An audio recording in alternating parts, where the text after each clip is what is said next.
If you feel liquid running down your neck, relax, lie on your back, and apply immediate pressure to your temples. You are simply experiencing a rare reaction in which the material emancipation grill may have emancipated the ear tubes inside your head.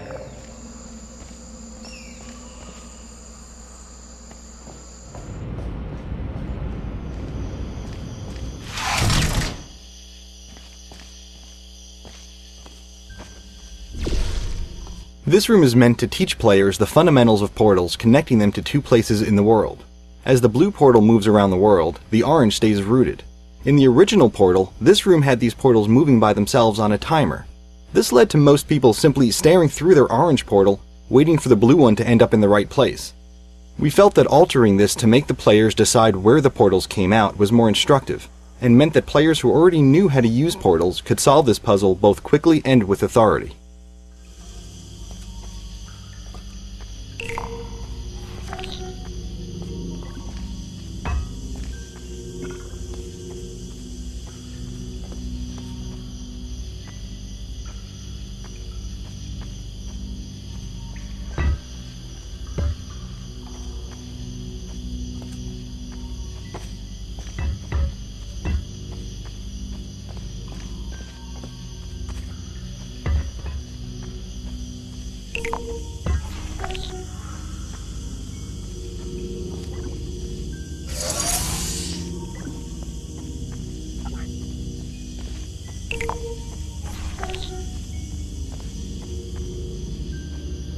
Good. Because of the technical difficulties we are currently experiencing, your test environment is unsupervised. Before re-entering a relaxation vault at the conclusion of testing, please take a moment to write down the results of your test. An Aperture Science Reintegration Associate will revive you for an interview when society has been rebuilt.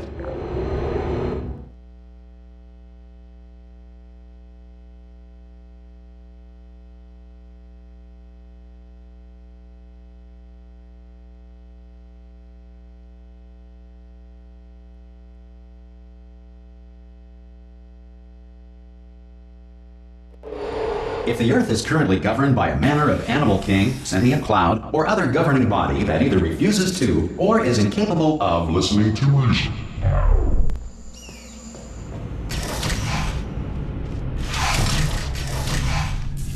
Hey! You made it! There should be a portal device on that podium over there. I can't see it though. Maybe it fell off. Do you want to go and have a quick look? It's alright, no, go on, just have a look about. No, that's right, over by the podium, yeah. If you just stand by the podium and just look up. Whoa! Hello? Can you see the portal gun? Also, are you alive? That's important, should have asked that first. Do you know what I'm going to do? I'm going to work on the assumption that you're still alive, and I'm just going to wait. We thought of making a whole new character for Portal 2, but we didn't want to lose the relationship between Gladys and Chill that began in Portal 1. Once we decided to stay with Chill, we wanted to improve her look, updating her leg springs and jumpsuit to have a more functional design. At the same time, we didn't want players to not recognize her, so we kept a lot of the iconic elements like the color orange. She has folded down her jumpsuit to show she has essentially rolled up her sleeves and shed some of the Aperture label. She is awake again to test, but stronger and more determined than ever.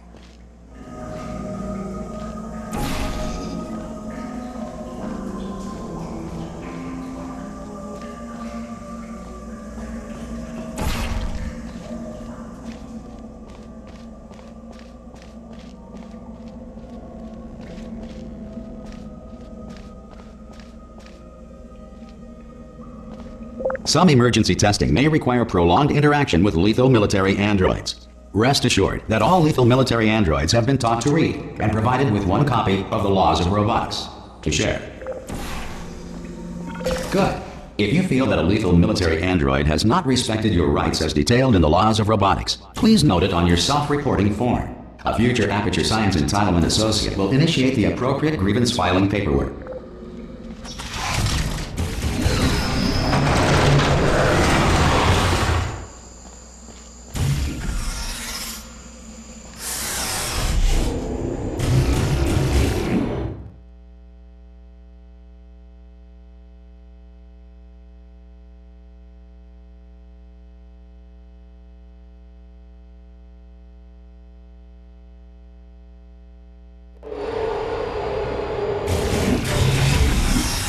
This next test is very dangerous. To help you remain tranquil in the face of almost certain death, smooth jazz will be deployed in 3, 2, 1.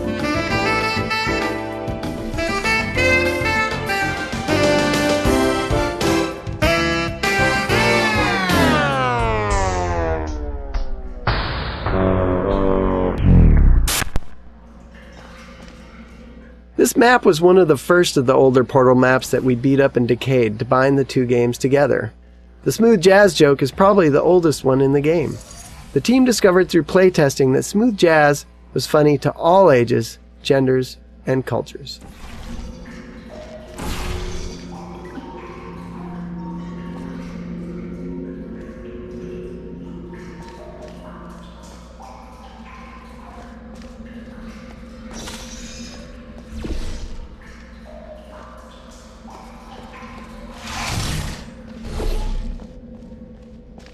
Starting out in the ruins of the test chambers from the first Portal was our goal pretty much from day one.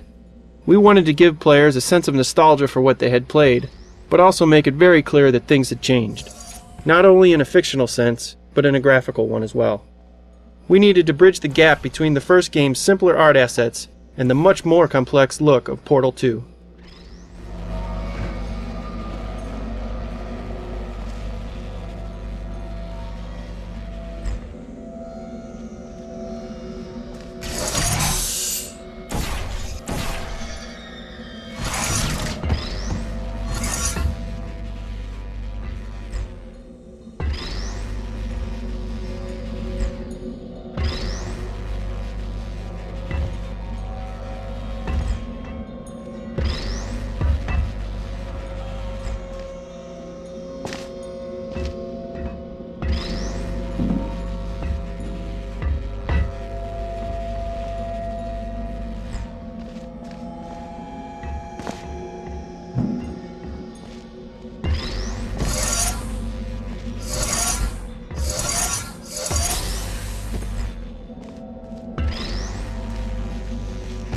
Great work.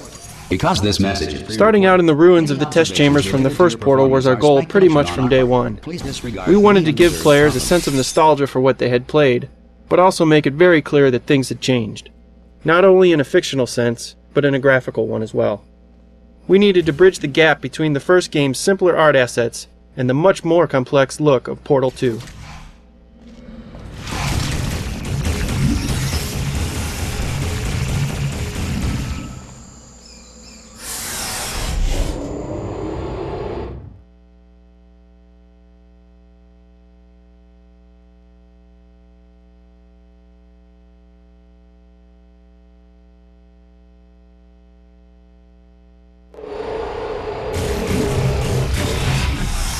If the Enrichment Center is currently being bombarded with fireballs, meteorites, or other objects from space, please avoid unsheltered testing areas wherever a lack of shelter from space debris does not appear to be a deliberate part of the test.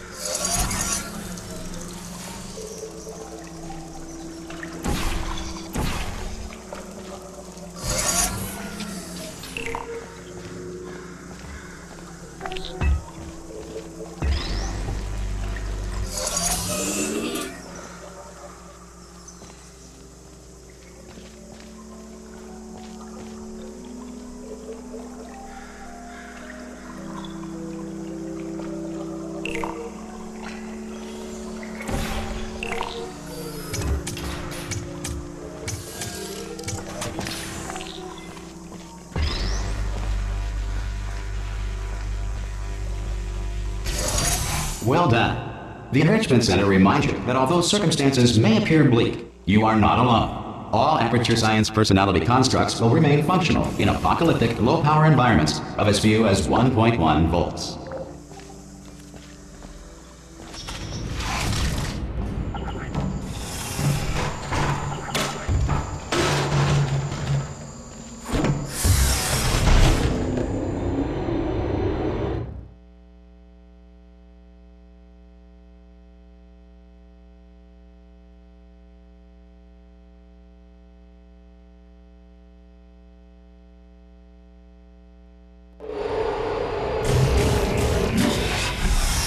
This next test applies the principles of momentum to movement through portals. If the laws of physics no longer apply in the future, God help you.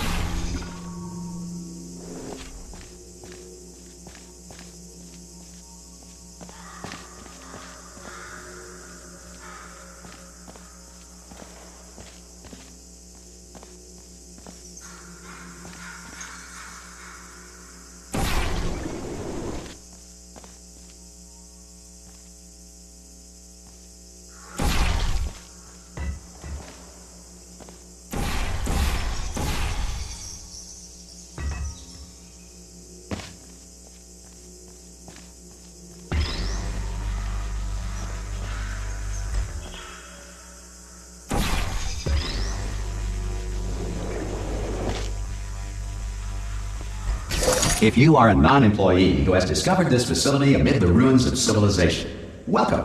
And remember, testing is the future, and the future starts with you.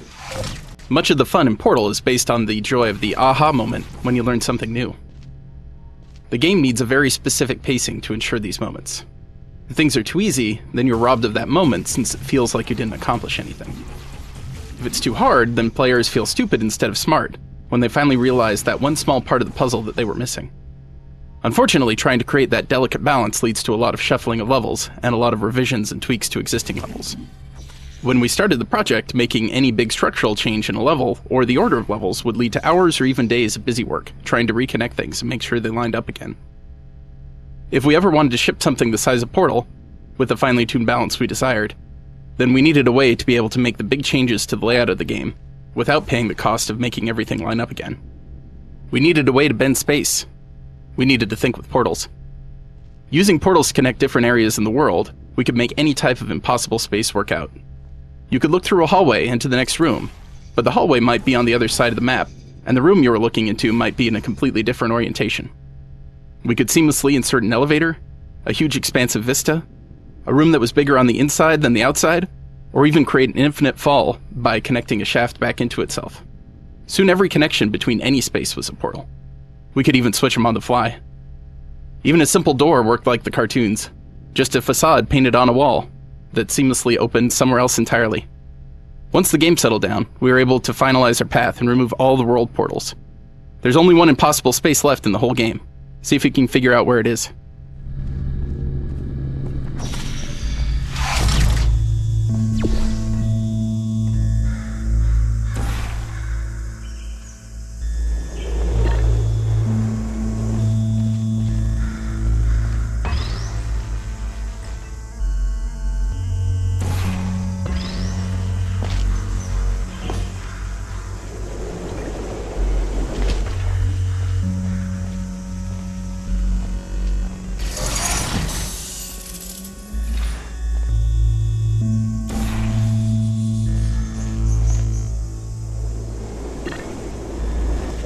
Good work getting this far, future starter.